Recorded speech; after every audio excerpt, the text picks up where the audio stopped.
बिहान यतिको बुक चाहिँ पढ्नुपर्छ भनेर यो बुक लिएर पढेँ, तर पढ्दैमा को धनी हुन्छ भने पर्छ भनेर उठेर म चाहिँ कुदेँ। अब आजको मेरो दिन चाहिँ यसरी सुरु हुँदैछ।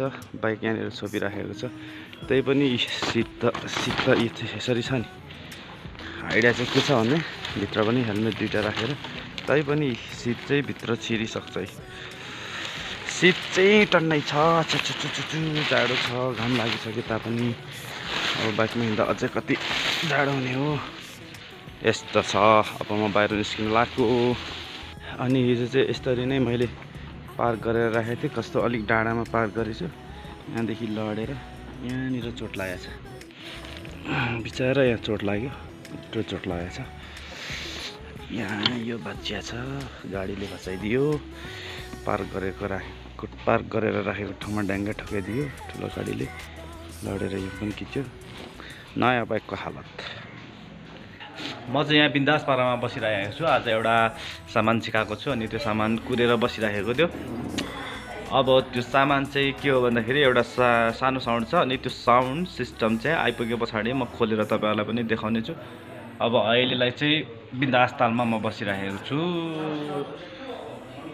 सामानको अनबक्सिङ हुँदैछ। यो अघि काटी छ होइन, यहाँ पनि प्ल्याटे गरेर ब्लगर हो नि त।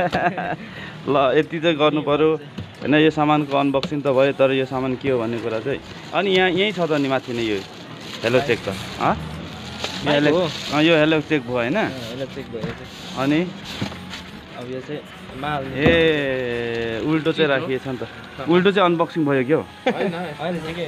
ए लु ठिक त, लु एकचोटि हेरौँ त बोकेर प्लाटै होइन, बोक्न एकचोटि। ए उल्टै रहेछ। ए चिजहरू सबै यहीँ रहेछ। ल माल अब एकचोटि चेक गरौँ न, यहीँ बाहिर चेक गरौँ त।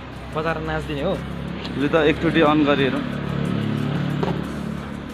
खै हेलो ए भयो, अन भयो।